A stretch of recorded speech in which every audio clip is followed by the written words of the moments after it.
पाहुयात, सुरुवात करूयात। शेतकऱ्यांच्या विविध मागण्यांसाठी किसान सभा आक्रमक झाली आहे। नाशिकच्या दिंडोरीमधून किसान सभेसह समविचारी पक्षांचा लॉंग मार्च मुंबईच्या दिशेने रवाना झालाय। दरम्यान नाशिक जिल्हाधिकाऱ्यांनी रस्त्यात मोर्चा अडवत संवाद साधल्यानंतर शेतकऱ्यांच्या संतापाचा कडेलोट झालाय आणि शेतकऱ्यांनी जिल्हाधिकाऱ्यांसमोरच कांदा, कोथिंबीर, टोमॅटो फेकत आपल्या संतापाला वाट मोकळी करून दिली आहे। सरकारच्या शेतकरी धोरणाविरोधात घोषणाबाजी सुद्धा करण्यात आली आहे। शेतकरी, कष्टकरी लोकांच्या विविध मागण्यांसाठी 4 वर्षांनंतर पुन्हा एकदा नाशिक मुंबई महामार्गावरून लाल वादळ मुंबईत धडकणार आहे।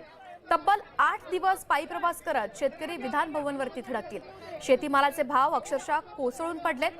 कवडीमोल झाल्यानं किसान सभेनं आंदोलनाची आता घोषणा केली आहे।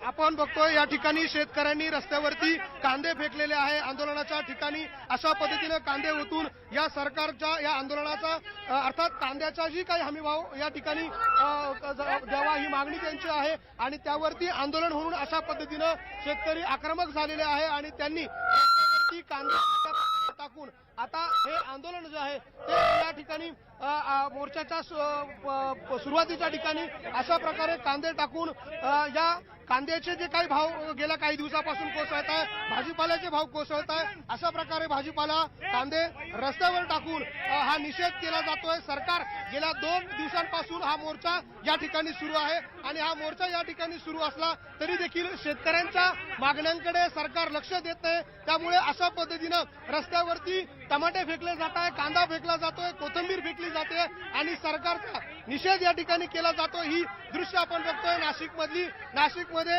अशा पद्धतीनं मोर्चाचा सुरुवातीला कांदे फेकले जात आहे। आपण पुन्हा एकदा बघूया अशा पद्धतीनं शेतकरी जे आहे ते आक्रमक झालेले आहे। तुमच्या काय प्रतिक्रिया, का आपण अशा प्रकारे आक्रमकपणे शेतीमालाला मुळीच बाजार नाही, शेतकरी हवालदिल झालेला आहे। त्या कारणाने शेतीला बाजार भावाला हमी भाव मिळावा यासाठी शेतकरी रस्त्यावर उतरला आहे। कांद्याला बाजार नाही, कोथिंबीरला बाजार। आपण आंदोलन करण्याच्या भूमिकेत आलाय, मोर्चामध्ये अशा पद्धतीनं कांदे फेकले जात आहे। का अशा पद्धतीचं आंदोलन? कांद्याला मातीमोल किंमत मिळते, भाजीपाल्याला मातीमोल किंमत मिळते आहे, तरी सरकारला बिलकुल जर शरम वाटत नसेल तर शेतकऱ्याचा उद्रेक होणार आहे। ही सुरुवात आहे। महाराष्ट्रभर शेतकरी अशा प्रकारे रस्त्यावर येतील आणि सरकारला आपल्या मागण्यांसाठी एक जबरदस्त अशा प्रकारचा प्रतिकार या सगळ्या संदर्भामध्ये करतील।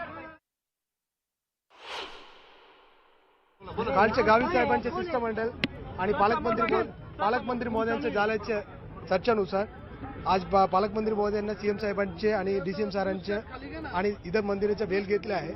उद्या मंत्रालयामध्ये साधारण 3 वाजता डीसीएम साहेब, सीएम साहेब आणि डीसीएम साहेबांचे आणि गावी साहेबांनी मागणी केल्याचे इतर विषय संदर्भ असल्याचे सगळं मंदिरी आणि सचिव साहेबांचे उद्या 3 वाजता मीटिंगचे आयोजन केलं आहे। या माहिती देण्यासाठी आपल्याला गावी साहेबांना आपण निरोप दिला आहे। यानुसार उद्या मीटिंग असणार आहे। सतत कांद्यांच्या भावात मोठी घसरण होत असल्यानं कांदा उत्पादक शेतकरी हवालदिल झाले।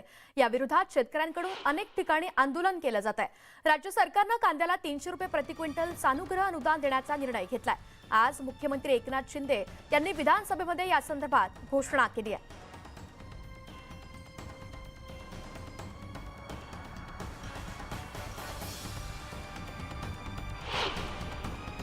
अध्यक्ष महोदय, कांदा उत्पादक शेतकरी आणि सरकार देखील शेतकऱ्यांच्या पाठीशी उभं राहणारं सरकार आहे आणि म्हणून कांदा उत्पादक शेतकऱ्यांना आपण सानुग्रह अनुदान म्हणून 300 रुपये प्रति क्विंटल या ठिकाणी आपण देण्याचा निर्णय घेतोय आणि याचबरोबर या ठिकाणी मोठ्या प्रमाणावर त्यांना दिलासा मिळेल।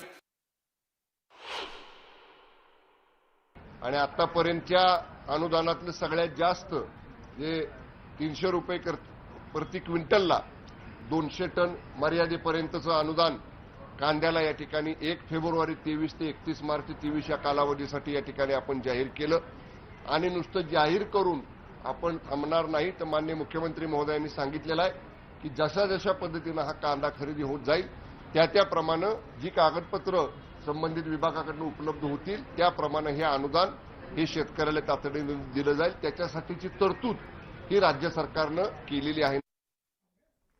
तर कांदा उत्पादक शेतकऱ्यांनी मात्र हे अनुदान दुपटीने वाढवून देण्याची मागणी केली आहे। आमचं याच्यात परवडतच नाही, त्याच्यामुळे सरकारने केलंय तर 500-600 तरी अनुदान द्यावा, याच्यावर फेर विचार करावा सरकारने, असं आमची मागणी आहे. खर्च जास्त असल्यामुळे आता या भावात काही परवडत नाही आणि त्यात सरकारने फेरबदल केला पाहिजे. काय 300 दिलेला हमी भाव आता त्याच्यात 600 तरी केला पाहिजे, किमान तरी 600 केला पाहिजे. 300 काहीच होत नाही, 600 तरी खर्च, एकरी खर्च 40-50 किती पाहिजे, 500 ते 600 रुपये किमान अनुदान भेटलं पाहिजे ना.